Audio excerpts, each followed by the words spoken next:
Ogbe, irosun.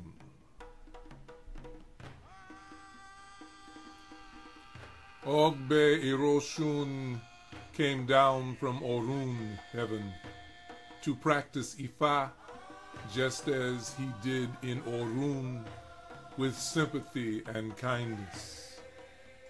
He read for the poor and saved them from affliction without demanding payment or compensation.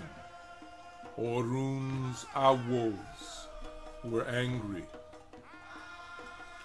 To Orun's awos, diviners, he gave away his benevolence to ungrateful humanity, kept much revenue from them. They conspired to teach him a lesson, would humble him and bring him back to Orun in disgrace. Oh, woe betide Ogbe irosun. But gifted with grace was Ogbe irosun. He called on his own earthly owls to divine for him. They advised him to offer a goat to Eshu, a fat he-goat the proper ebo, a rabbit to the elders of the night, and a cock to his ori. He should then prepare a bell with the relevant leaves to hang on his Ifa shrine. He did all that he was directed to do.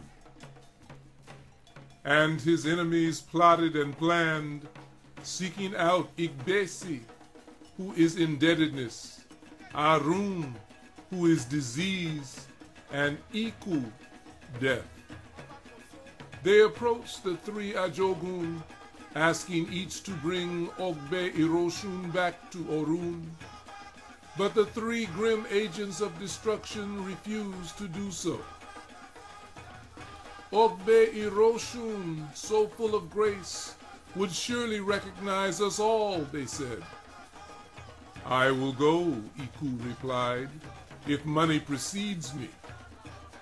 I will go, Arun said, if a wife is sent, a beautiful girl to go before me. And I will go, said Igbesi, if you send to him many children. They all fought to hide behind these wonderful gifts, these things he did not possess. Ogbe irosun was destitute on Aye, earth, had no helpmeet, nor children to comfort him. Was he ripe for temptation?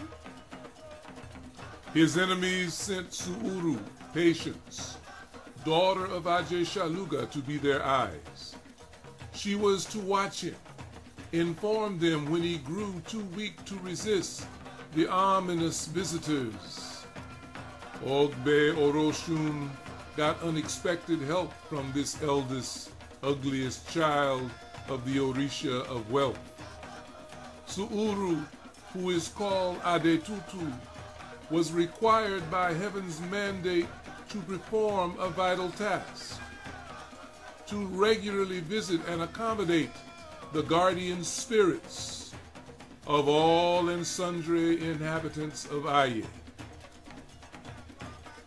Chief of the White Cloth, Obatala, guardian spirit and owner of Ogbe irosun's head, beseeched Adetutu to protect his ward on Aye and prepare him against the approach of all imminent dangers. She agreed to protect him because he had been so kind to Aye's poor people. With that covenant, Adetutu left Orun for Ogbe irosun's small house. Ogbe irosun consulted his diviners. His awos advised him to receive Suuru when she appeared at his front door, and sacrifice a he-goat again to Eshu with 3 stout cudgels.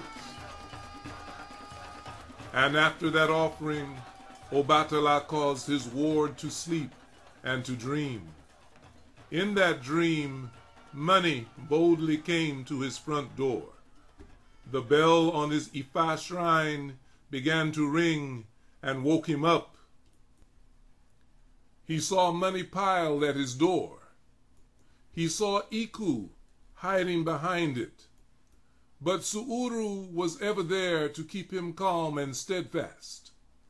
Ogbe irosun summoned the courage to close his eyes, to rebuke money, ordered it away before he opened his eyes. I would receive you, money, with open arms, but death is trailing behind you. Begone. I'd rather be poor and alive than rich and dead. Money ran away. Iku followed close behind, exposed, recognized. Thus did they return to Orun, shamed and humiliated. A few nights later, Ogbe irosun did dream again, and the bell on his shrine did ring again. He awoke to find a bride and noxious Arun at his door. So beautiful the bride, so morbid, ghoulish Arun. Still he needed faithful Su'uru to calm him. I would receive you, woman, with open arms, but dread Arun does shadow you. Begone. I choose lonely and well to married and sick. In fright the woman returned to Orun. Disease followed her, cursing, said she knew Ogbe irosun would surely recognize her.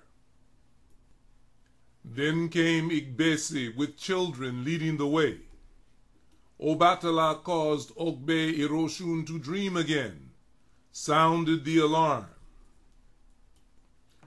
Ogbe irosun woke up to find small children playing in his yard. His heart melted. He wanted children more than anything else. But steadfast Su'uru whispered, courage, forbearance.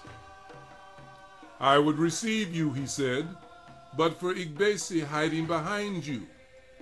You bring to my house indebtedness. Begone this instant. The children fled the force of his rebuke. To Orun they returned with Igbesi following lamely behind, bemoaning the fact that Ogbe irosun had recognized him just like he said he would. So much for plotting and conspiracies. When they rendezvoused again in Orun, Money complained, embarrassed about being rejected for the first time by anyone. Said, "It's your fault, Iku. I could have surely been with a wise man but for you, who might have handled me with care and circumspection." The woman also felt disgrace. But for Arun, I would be married to a husband who would love and take proper care of me. And what about us, the children cried. If not for Igbesi, we would have a loving father who would raise us in fine fashion.